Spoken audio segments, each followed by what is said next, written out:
जय गुरुदेव। आदरणीय गुरु भाई बहनों, 16 मई की तारीख 2007 की बहुत ही महत्वपूर्ण है। उस दिन गुरु महाराज आश्रम से कहाँ कहाँ गए, क्या क्या किया, शायद वो आपको नहीं मालूम होगा। स्वामी जी महाराज की उम्र उस समय लगभग 111 साल के आसपास थी। तो स्वामी जी का तो पाचन यानी कि पाचन शक्ति कमज़ोर हो गई थी और गुरु महाराज को डॉक्टरों ने कहा था कि आप गाड़ी पे बैठे रहिए और गाड़ी चलती रहे तो हो सकता है आपका कुछ यानी कि भोजन वोजन पच जाएगा। तो स्वामी जी महाराज उसी मंदिर के पीछे घूमते रहते थे। वहाँ से लगभग 4:30 पौने 5 या 5 के आसपास निकलते थे।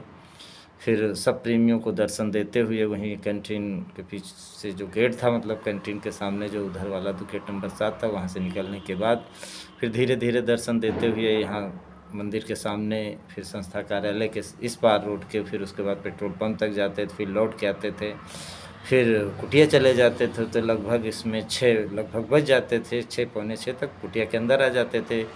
2-4-10 मिनट गुरु महाराज बैठते थे, बस जैसे इधर ध्यान भजन का कार्यक्रम संपन्न होता था और उसके बाद गुरु महाराज तुरंत ही फिर सेवा 6 बजे से लगती थी आश्रम में, मौसम कोई भी हो। और स्वामी जी महाराज वहाँ पहुँच जाते थे, यहाँ तक कि प्रेमी नहीं पहुँच पाते थे, गुरु महाराज वहाँ पहुँच जाते थे। उसके बाद 12 बजे तक स्वामी जी सेवा करवाते थे। उसके बाद फिर 12:30 तक आते थे गुरु महाराज। फिर भी लोग जो है रास्ते में दर्शन देते हुए और आने के बाद फिर स्वामी जी वहाँ पे थोड़ा विश्राम करने के बाद जब सारी संगत भोजन कर लेती थी दोपहर में, तो 2:30 बजे के आसपास गुरु महाराज 2-2:30 बजे के आसपास कुछ थोड़ा बहुत जो भी खाते पीते थे। उसके बाद फिर स्वामी जी फिर 2:30 पौने 3 पर फिर निकल लेते थे। प्रेमी तो 3 के आसपास तक निकलते थे, 2:30 पौने 3 तक निकलते थे। गुरु महाराज 2:15 2:30 के बीच में निकल ही पड़ते थे और प्रेमी तो 2:30 3 के बीच में निकलते थे। तो गुरु महाराज जब पहुंच जाते थे तब पता लगा कि जो अरे स्वामी जी निकल गए हैं, जो नए लोग आए हैं तो उनको भी ये रहता था कि कुटिया में दर्शन हो जाएंगे, उसके बाद हम निकल लेंगे, क्योंकि बहुत ज़्यादा सेवा का भाव नहीं लोगों के पास था। तो गुरु महाराज जब वहाँ पहुँच जाते थे तो अब देखते थे कि हाँ, प्रेमियों को देख रहे हैं कि भाई नए प्रेमी जो बाहर के थे, जो नए आते के हाथ सेवा कर रहे हैं लोग, और गुरु महाराज के वहाँ जब दर्शन के लिए गए तो उनमें तब भाव जम जाता था। देखो गुरु महाराज कहते थे अगर तुम कुछ भी सेवा नहीं कर पाते, बहुत लोग कहते हैं मैं क्या कर पाऊँगा, बहुत बुढ़ा हो गया हूँ या कमज़ोर हूँ, शरीर से चल नहीं पड़ सकता। तो गुरु महाराज कहते थे अरे भाई वहाँ जा कर के देख आओ, देख तो सकते हो। अरे कहने मतलब जब नहीं कर पाओगे, कुछ दिमाग से बता दोगे, लोगों कोई गलत करने लगेगा या किसी के साथ कुछ गलत होने लगेगा, तो कहने मतलब वो तो वाच करने की भी बहुत बड़ी सेवा। तो वो भी प्रेमियों को सेवा करते हुए देखना भी समझो एक तरह की, वो भी गुरु महाराज ने सेवा में गिनती कर लिया था। तो लोग जाते थे, फिर वहाँ देखते थे और सेवा भी करने लगते थे। तो गुरु महाराज इसीलिए पहले ही वहाँ पहुँच जाते थे। तो उसके बाद फिर समझ लीजिए शाम होने पर ही गुरु महाराज वहाँ से लौटते थे। उसके बाद फिर आपको पता है कि लगभग काफ़ी शाम में पहुँचते थे स्वामी जी। उसके बाद फिर पेट्रोल पंप की तरफ चले जाते थे, फिर कुटिया की तरफ आते थे। उसके बाद फिर समझ लीजिए कि लगभग शाम होते होते उसके बाद कभी थोड़ा जल्दी ही पहुँच जाते थे दिन के उजाले में, और कभी तो यानी थोड़ा रात हो जाती थी तब मैदान में फिर पहुंच जाते थे। यही गुरु महाराज की लगभग दिनचर्या थी। लेकिन 16 मई 2007 को गुरु महाराज लगभग जब कुटिया से निकले और उसके बाद फिर स्वामी जी महाराज जब प्रेमी तैयार हो गए, तो आपको मैं बता दूं अतिथि गृह में रायबरेली ज़िले के शताओं ब्लॉक के, और शायद तहसील भी है, एक वहाँ गांव है गोना मऊ, ठाकुरों का गांव है, बहुत बड़ा गांव है। वहीं के एक गुरु भाई थे बबलू सिंह, अब तो शरीर में बेचारे नहीं रहे। गुरु महाराज ने उनकी शादी करवाई थी इंदौर से, और उनके छोटे भाई भी वहीं आश्रम में पुलिस विभाग का पूरा काम देखते थे। देखो तमाम तरह के लोग आते जाते रहते थे, अनाथ और बच्चे और स्त्रियां। तो अब भी जानते हो कि ना भाई, कानून की तो नज़र सब पे रहती। तो गुरु महाराज ने उनको कानून से संबंधित जो भी पचड़ा और ये जो अड़चन ये सब था, वो उनको जिम्मेदारी दे रखी थी और उनका कार्यालय छोटे मंच के सामने जो एक गेट बंद रहता था, उसी बगल में एक छोटा सा गेट खुला रहता था। तो बड़ा वाला गेट तो प्रोग्राम के दौरान ही खोला जाता था, छोटे मंच के जस्ट सामने उसी के दाहिने हाथ पर उनका एक कमरा था और एक पूरा अच्छा कमरा था, बड़ा था, और उसमें उनका ऑफिस था। उनके छोटे भाई यानी डब्लू सिंह को दे रखा था, और बबलू सिंह जो कि रायबरेली से रह के बीएससी किए, और बेचारे संडे के दिन जो है सेवा संगत की करते थे, सेवा लेने जाना और वसूलना, यानी कि धन की, अनाज की। उसके बाद जब आश्रम वहाँ नया पुरवा एक मोहल्ला है, वो टंकी के पास जब आश्रम बना तो हमसे बताया करते थे कि भैया वहाँ पे मिट्टी के जो दीवार बनती है जिसको रदा कहते हैं, वो हम सब लोगों ने यानी मिट्टी खोद के पानी डाल के और लातों से उसको मतलब मसल के लतिया करके उसके बाद फिर वो मिट्टी बना करके वो जो है बड़े हिसाब से बनाई जाती। फिर उसके बाद वो कच्चा आश्रम बना, नींव उसमें भी नींव भरी जाती कच्ची, भाई नींव तो भरी जाएगी, कच्ची हो पक्की हो तो कच्ची नींव भरना, फिर आश्रम बनना, फिर उसके बाद धीरे धीरे पक्का आश्रम बना। फिर उसके बाद जब उनकी वहाँ पढ़ाई पूरी हो गई तो फिर समझ लीजिए गुरु महाराज के आश्रम में पहुँच गए। तो गुरु महाराज ने उनको फिर समझ लीजिए दिल्ली में कुछ दिन वहाँ सेवा किए और दिल्ली भेजा। उसके बाद समझ लो आश्रम में बता रहे थे कि ये जो मोहल्ली तक खरंजा लगाया गया, वाटर सप्लाई बिछाई गई, अतिथि गृह जब बना जिसको आप गेस्ट हाउस कहते हो, फिर ये हुआ पेट्रोल पंप तो भाई बहुत बाद में खुली, जब ये जो अपने प्रेमी जाते थे इनको डीजल पेट्रोल ख़त्म हो जाता था, यानी कि जो बस लेके और जो वाहन लेके जाते थे भंडारे में, और बहुत सारी भीड़ होती थी, बहुत सारे वाहन, यानी कि गुरु पूर्णिमा में, होली में, तो लोगों को दिक्कत होती। तो गुरु महाराज ने दया किया, इतनी दया किया कि बताइए पेट्रोल पंप की व्यवस्था की। और जब पेट्रोल पंप हो गई तो ईमानदारी के साथ काम था, तो बहुत अच्छा पेट्रोल था, अच्छा एवरेज आता था। तो ट्रक वालों मशहूर हो गई, वो जो हाईवे पे था ही, तो ट्रक वाले जाहिर सी बात जहाँ पेट्रोल लेते हैं तो ये हो गया कि वहीं पे लेते थे और सोचते थे कि चलो वहीं पे लेंगे, वहीं पे भोजन करेंगे। तो कोई ढाबा नहीं था, तो बबलू भैया को बुलाया कि कहा तुम ढाबा खोल लो। ड्राइवरों ने बड़ी अर्जी की, तब गुरु महाराज ने वो ढाबा पेट्रोल पंप के बाद बगल में खुलवाया। तो डब्लू भैया ने बताया कि देखो मैं बता दूं, आश्रम में नियमित सुबह शाम ध्यान भजन होता था। जब पूजनीय महाराज जी नहीं रहते थे, यानी कि तिवारी जी नहीं रहते थे, तो बबलू भैया ही ध्यान भजन करवाते थे। जब वो नहीं रहते थे तब समझ लीजिए कि जो स्वामी जी के बगल में रामायण पढ़ते थे, अभी बाद में जो राम लखन मिश्रा जी क्या नाम है, कुर्सी रोड इधर लखनऊ में सीतापुर के रिटायर्ड थे, तो वो पढ़ते थे, वो ध्यान भजन करवाते थे। और उसके बाद समझ लीजिए कि बबलू भैया को जाना पड़ता था, गुरु महाराज कहीं जाते थे तो इनको भी अगर उस तरह की कोई होता था उनकी मौज तो इनको भी ले जाते थे। तो 16 मई 2007 को गुरु महाराज जब यानी कि लगभग 6 बजे आश्रम आए, उसके बाद फिर थोड़ी देर बाद प्रेमी जब हो गए जो रात में जागते थे, उठे, नहाए धोए, तैयार हुए, थोड़ा बहुत नाश्ता किया, यानी 10 के आसपास का थोड़ा समय था, 9:30 के आसपास। तो गुरु महाराज जो है फिर बता रहे थे हमसे कि गुरु महाराज ने कहा कि आगरा चलना है। तो काफ़ी जिम्मेदार जो थे वो सबको लिया और उसके बाद आगरा गए। तो आगरा में Guru Maharaj chit fund society जहाँ पे संस्थाओं का रजिस्ट्रेशन होता है उसके ऑफिस जब पहुँचे, रजिस्ट्रार ऑफिस कहने मतलब पहुँचे, तो वहाँ पे ऑफिस खुल गया था, 10 बजे 10 से ऊपर था तो खुल गया। तो उन्होंने कहा कि भाई देखिए मैं अपने उत्तराधिकार में उमाकांत तिवारी जी का नाम डलवाना चाहता हूँ। गुरु महाराज ने रजिस्ट्रार से कहा, तो रजिस्ट्रार ठीक है, उसने कहा ठीक है। तो कुछ औपचारिकताएं होती हैं, तो वो सब जब पूरा होने लगी तो उसके बाद बीच में ही लोगों ने गुरु महाराज से कहना शुरू कर दिया कि सरकार अभी आप कहाँ जा रहे हो, अभी तो सतयुग नहीं आया और अभी क्या इतनी जल्दी है। और मतलब जो संस्था बनी थी जिसकी मैनेजिंग बॉडी थी, तो मैनेजिंग बॉडी में करीब यानी कि 70-75 लोग थे। और देखिए प्रेमियों, आप तो सब नहीं जानते हो, आपको तो मतलब है बस गुरु महाराज ने ध्यान भजन दिया, हमारे मालिक हैं, बस उतना सा मतलब है। लेकिन अब चूँकि ये बातें अब आपको भी जानना ज़रूरी हो गया है, क्योंकि आप आदेश से भटक रहे हो, इसलिए तो गुरु महाराज ने जो संस्था बनाई थी उसका नाम था जय गुरुदेव धर्म प्रचारक संस्था।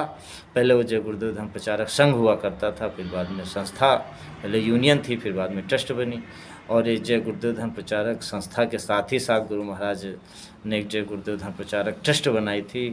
तो उस ट्रस्ट के जो ट्रस्टी होते हैं, जिसको कहा जाता है संस्थापक सदस्य, तो उसमें परम पूज्य स्वामी जी महाराज थे और भरतपुर के जो राजा साहब थे राम प्रताप सिंह, जो संस्था के उपाध्यक्ष भी थे जय गुरुदेव धर्म प्रचारक संस्था के, और यानी वाइस प्रेसिडेंट थे। गुरु महाराज यानी प्रेसिडेंट यानी चेयरमैन थे। उसके बाद तीसरे नंबर पे काफ़ी संपत्ति दे करके जो यानी वो जो स्वामी जी का भोजन व्यवस्था देखती थी सुशीला बहन जयपुर की, वो थी, और उन्हीं की भाभी ललिता बहन थी। और उसके बाद 5वें नंबर पे श्रीवास्तव जी थे, जो इनके ससुराल से सत्संग शुरू हुआ था, तो वो थे।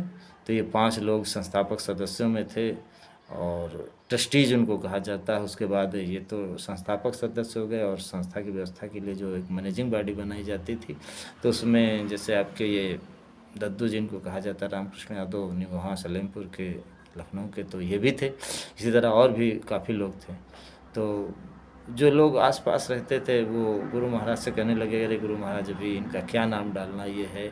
तो बहुत विरोध किया। तो अब गुरु महाराज चाहते तो डाल सकते थे, लेकिन अब उन्होंने वो तो सत्य लाना चाहते थे कि उनका मतलब था सब प्रेम से ही रहें, और ये उनकी मौज में ये लोग नहीं हुए। तो गुरु महाराज वहाँ तमाम बखेड़ा टाइप का जब हुआ, बबलू भैया ने बताया, तो गुरु महाराज वहाँ से चले आए। और क्योंकि रजिस्ट्रार ने कहा, देखिए बाबा जी, जब आपके सहयोगी जो आपकी बात नहीं मान रहे हैं, और तो जब ये सही हो जाएगा तो आप कभी भी आइए, आपका काम हो जाएगा। तो गुरु महाराज वहाँ से चले आए। व्हील चेयर चल तो पाते नहीं थे गुरु महाराज, तो व्हील चेयर से जब बाहर आए पार्क में, और जब गाड़ी के सामने ये हुआ कि गाड़ी बैठना, तो वहाँ पे गुरु महाराज को सब चाह रहे थे कि बैठें और चलें वापस में जल्दी से जल्दी। लेकिन गुरु महाराज आधा घंटा तक ऑफिस में समझाए, और आधा घंटा के बाद फिर समझ लीजिए पार्क में समझाए। उसके बाद ये लोग जब नहीं माने, तो वो बात तो मुझे कहने में बड़ा संकोच हो रहा है, क्योंकि देखो, मैं किसी भी जाति में पैदा हो गया, आप किसी जात में पैदा हो गए, कोई किसी भी जात में पैदा हो सकता था, ऐसी कोई भी किसी भी धर्म में पैदा हो सकता। तो किसी को जाति सूचक कमेंट्री, धर्म सूचक कमेंट्री, ये हमारे हिसाब से दुनिया की सबसे गलत चीज़ होती है। तो लेकिन अब ये है, जो कुल मालिक थे, ये कड़वी सच्चाई है कि वो मतलब आगे भूत को भी देखते थे, भूत को भी, वर्तमान भूत भविष्य सब जानते थे। तो उन्होंने जो भी उनका काम होता है वो सब हित का ही होता, उसमें भले हमको लगे कि ये तो बड़ी यानी अहित की बात है। तो गुरु महाराज ने जो गाजियाबाद के अध्यक्ष से गर्ग साहब टाटधारी थे, टाट की ही हैट लगाते थे, जो राउंड टोपी होती है, सामने वाली टोपी कैप कहा जाता है। उसके बाद वो लंदन यूनिवर्सिटी में यानी वहाँ पे मैथ पढ़ाते थे, गणित पढ़ाते थे। तो 10 नंबर कमरा उनका यानी गेस्ट हाउस में जो अतिथि गृह है, उसके जस्ट सामने, गेट के सामने वो जो रो बनी है सामने वाले, उसी में उनका पहला कमरा था। तो बहुत लोग कमरा का किराया देते थे, साल भर जब आते थे उसमें रुकते थे, और नहीं तो अपना किसी बगल अगल वाले प्रेमी को चाबी दे देते थे कि भाई कोई इस तरह का मेहमान आ जाए, ज़रूरत पड़े तो हाँ उसको यूज़ कर लेंगे, पर भाई मेरा जो सामान इसमें नुकसान ना। तो गाजियाबाद वाले गर्ग साहब भी थे, तो उनकी कहा उन्होंने गर्ग से कि गर्ग डायरी निकालो। तो डायरी जब निकलवाया, तो गुरु महाराज ने बहुत ही मजबूरी में कहा, लिखो। और एक कहावत गांव में है, बहुत कहावतें हैं, तमाम जातियों के ऊपर कहावतें हैं। तो गुरु महाराज ने कहा, अहिर गड़रिया पासी तीनों सत्यानाशी। तो सुनने में मान लो किसी को भी बुरा लगेगा, जो यादव हो, पासी बिरादरी को हो, या अहिर यानी पाल बिरादरी को हो, गड़रिया बिरादरी को। तो अब ये है कि ये कड़वी सच्चाई है, और इसी को हमारे कौशिक जी ने एक बार बछाओं में सत्संग के दौरान कह दिया। तो हमारे रामशंकर पाल जी बहुत चिढ़ गए थे, रायबरेली के जो उपाध्यक्ष अभी अध्यक्ष हैं जो। तो जो सच्चाई है वो तो सच्चाई है। देखो गुरु महाराज की जो बात है, जो इतिहास है वो इतिहास है, इसमें कोई दो राय नहीं। तो अब कहने का मतलब है कि अहीर का मतलब क्या होता है। एक यादव जी ने बताया कि भाई जो बुद्धि से काम न ले वही अहीर है। कोई जन्म से तो कुछ होता नहीं, सब कर्मों से आधार पे होता है। तो आप समझो कि हम ऐसा क्यों करें, यानी कि गड़रिया का मतलब जो जिद पे टिका रहे वही गड़रिया है, तो गड़रिया क्यों करे। और पासी का मतलब जो पास में रहे और फिर भी जो वफादारी न दिखाए, यानी कि मतलब जो है। तो आप समझ लीजिए कि अब गुरु महाराज का क्या मौज थी, क्या इशारा था। उनके लिए तो सब अच्छे थे, उनके लिए कोई जात जमात की बात नहीं थी। खैर उसके बाद गुरु महाराज चले आए, मथुरा आ गए। लेकिन तुरंत ही गुरु महाराज थोड़ी देर के बाद, अब ये जानते हो कि इतना सब करने में 12 के ऊपर का समय हो गया, लोग भोजन तो वहाँ पे 12 ही बजे मिलता है, तो सुबह तो नाश्ता करते। अब व्यक्तिगत कोई कुछ भी खाए पिए या अपना रखे रहे, या वो जो आश्रम में बहुत लोग बनाते खाते भी थे, तो बहुत अधिकारियों के यहाँ सब किचन था, तो वो तो जाने वो, लेकिन जो एक जनरल नियम था कि दोपहर भोजन मिलेगा, तो गुरु महाराज फिर दोपहर में आए और उसके बाद भोजन वोजन करने के बाद फिर जो है समझ लीजिए 12 बजे शुरू हो जाता था। उसके बाद फिर स्वामी जी वहाँ से निकले और उसके बाद ये हुआ खितौरा चलना है, तो गुरु महाराज खितौरा गए। खितौरा के बाद तुरंत ही जो है स्वामी जी महाराज जो है समझ लीजिए कि निकल पड़े, यानी कहा हमको कानपुर चलना, कानपुर की तरफ आए।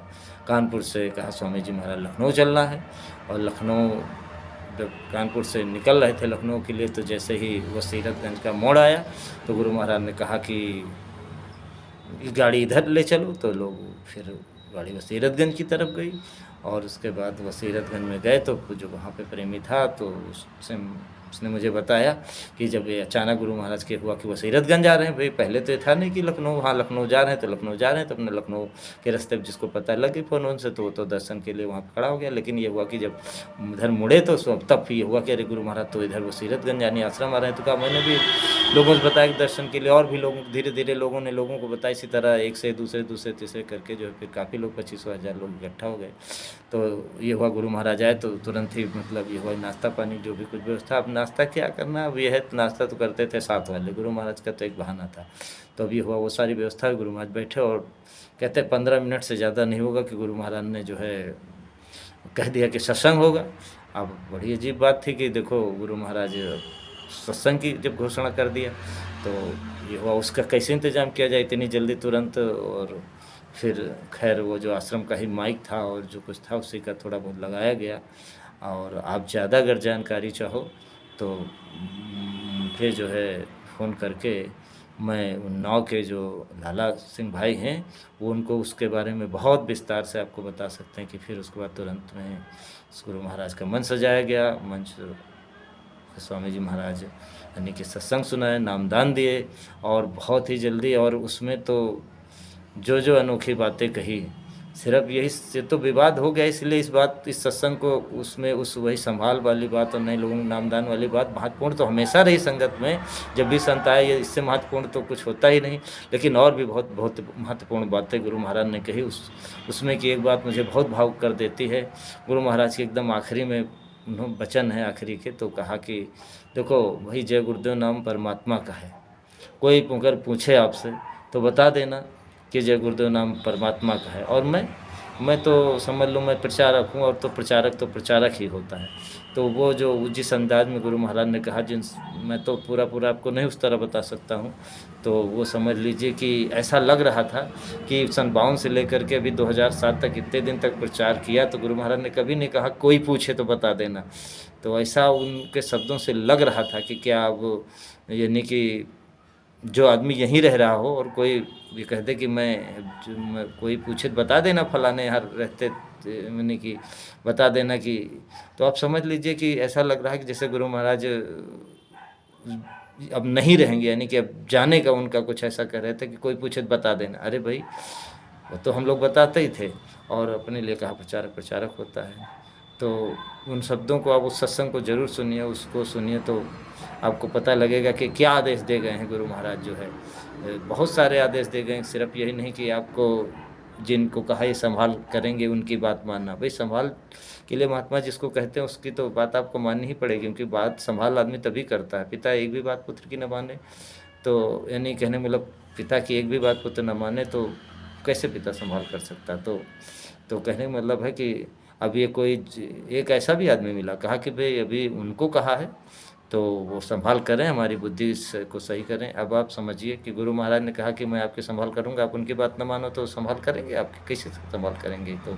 तो जो संभाल तो वही कर सकता है, चाहे गुरु महाराज हो, चाहे गुरु महाराज ने जिसको कहा, यानी कि बाबा उमाकांत तिवारी जी महाराज हो, उनकी जब तक आप नहीं मानोगे, जब गुरु महाराज की ही नहीं मानोगे तो उनकी कहाँ मानो। गुरु महाराज लोग जो है बहुत ऐसे लोग हमको मिले जो कि कहने का मतलब जो है कि विरोध में थे, जब आश्रम में थे तो महाराज जी के यानी तिवारी जी के विरोध में थे, लेकिन जब गुरु महाराज ने कह दिया तो फिर उनके अंदर वो सच्चा प्रेम था, और कि उन्होंने फिर वो भावना ही निकाल दी, बस ये कह लिया कि बस गुरु महाराज ने कहा है तो ये जो भी कहेंगे अब हमको उसको करना है। ऐसे बहुत लोग थे जो महाराज जी के बहुत साथ में रहे और लेकिन और समझ लो बड़े ख़ास रहे महाराज जी के और महाराज जी को बहुत मानते थे। लेकिन फिर बाद में गुरु महाराज क्या कमी थी कि वो गुरु महाराज जी से दूर हो गए, गुरु महाराज के उस वचन को नहीं माना। तो आप समझो कि 16 मई को फिर वो जब रजिस्ट्रार ऑफिस में ये घटना घटी, उसके बाद गुरु महाराज ने इसकी घोषणा कर दी। तब लोगों को ये हुआ कि भाई मैंने तो गुरु महाराज की बात नहीं मानी, तो देखो इन्होंने मंच से कह दिया कि ये नए लोगों को नामदान देंगे कि वो यानी राज जो बना हुआ था कि कौन इसके बाद उत्तराधिकारी होगा, संभाल करेगा, तो वो खोल दिया गुरु महाराज ने, जो कि संस्था में बहुत पहले लिखाया था कि जो नामदान जिसका खोला जाएगा वही अध्यक्ष होगा। तब लोगों के हो गया कि अब तो ये गुरु महाराज ने तो उनको अध्यक्ष बना ही दिया। उसके बाद ही सब ये षड्यंत्र की फिर योजना बनी, तो 2007 से 12 तक ये षड्यंत्र अंदर चलता रहा। और जो कागज़ कहा जाता है कि ये मतलब उस ये वसीयत है वो उसको कभी नहीं दिखाया गया। तो अब आप समझ सकते हैं, अब इससे ज़्यादा क्या समझाऊँ। आज बस इन्हीं शब्दों के साथ मैं आपको चिंतन के लिए छोड़ जाता हूँ और विदा लेता हूँ। जय गुरुदेव।